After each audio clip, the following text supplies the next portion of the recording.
El ruido llega primero. No es el trueno que conoces. Es más profundo, más largo, como si la tierra misma inhalara antes de gritar. Y en ese momento, todo lo que has ensayado en tu cabeza durante meses se convierte en el único pensamiento que importa: llegar al búnker antes de que el tiempo se acabe. No estamos hablando de ciencia ficción.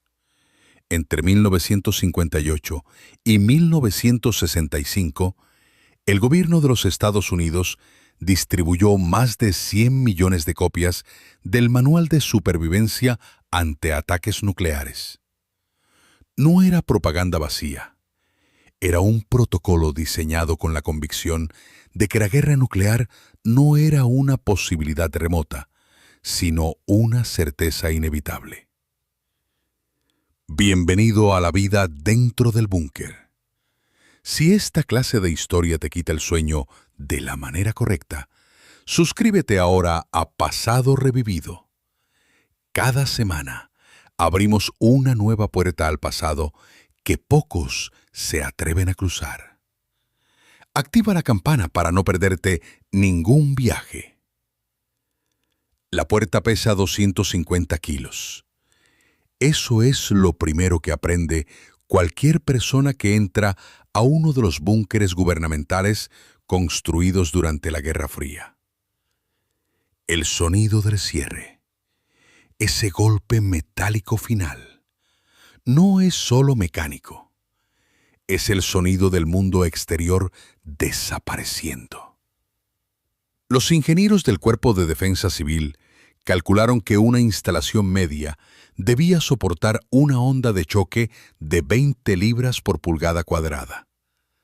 Para lograrlo, las paredes de concreto tenían 1 metro de grosor. El suelo era doble, con cámaras de aire entre capas para absorber la vibración. Y todo, absolutamente todo, estaba pensado para mantener vivo a un ser humano durante 14 días. Ese era el plazo que los manuales consideraban crítico. Pero ¿qué ocurre con la mente cuando el mundo que conoces deja de existir al otro lado de esa pared? El primer problema no era la radiación, era el aire. Los filtros EPA de la época podían eliminar hasta el 99% de las partículas radiactivas del ambiente exterior, pero su funcionamiento dependía de generadores eléctricos que consumían combustible a un ritmo alarmante. Los manuales recomendaban estrictamente 2 horas de filtración activa por cada 4 horas de reposo del sistema. Si el generador fallaba en los primeros 2 días, las consecuencias podían ser fatales. Los roles dentro del búnker estaban asignados antes de entrar. Había un responsable de ventilación, uno de agua, uno de raciones y un coordinador de comunicaciones. Los manuales del gobierno advertían explícitamente: la desorganización dentro del refugio era tan peligrosa como la radiación exterior. Las personas sin una función asignada comenzaban a perder la noción del tiempo en menos de 48 horas. El hambre no llegaba inmediatamente, pero el miedo al hambre sí. El menú estándar de un refugio gubernamental incluía galletas de alta densidad calórica, unas rectangulares, duras, sin sabor, fabricadas específicamente por la empresa National Biscuit Company bajo contrato federal. Cada persona recibía aproximadamente 1.200 calorías al día, suficiente para sobrevivir, insuficiente para sentirse humano. ¿Puedes imaginar comer lo mismo 3 veces al día, sin ventana, sin luz natural, sin saber si afuera todavía hay un mundo? El agua era el recurso más controlado.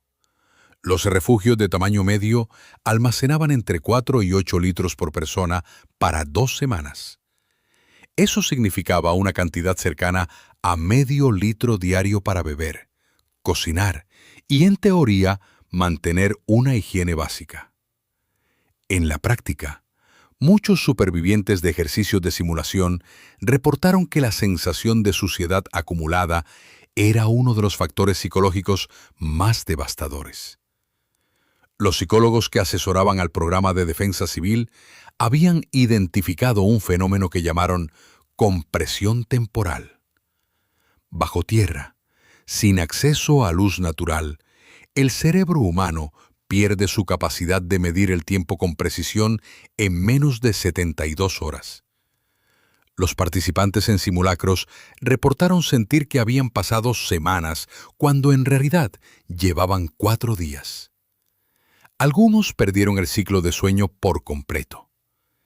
El gobierno comenzó a incluir relojes de pared de gran tamaño en los diseños estándar de los refugios a partir de 1963, precisamente para combatir este efecto. Los niños en los refugios representaban otro desafío que los manuales trataban con una franqueza brutal. Los documentos internos de la Agencia Federal de Gestión de Emergencias reconocían que mantener una rutina era la única herramienta efectiva contra la desintegración psicológica del grupo. Horarios fijos para comer, para dormir, para hacer ejercicio físico dentro del espacio limitado. Actividades manuales, lecturas en voz alta. Cualquier cosa que anclara a las personas en una secuencia de tiempo reconocible. El baño era el tema que los manuales gubernamentales trataban con más delicadeza y el que más horror generaba en los simulacros reales. Los refugios básicos, los que correspondían al tipo doméstico, construidos bajo sótanos de casas particulares, usaban sistemas de cubeta con desinfectante químico. Los modelos gubernamentales de mayor escala tenían sistemas de retención con válvulas selladas, pero todos compartían el mismo problema.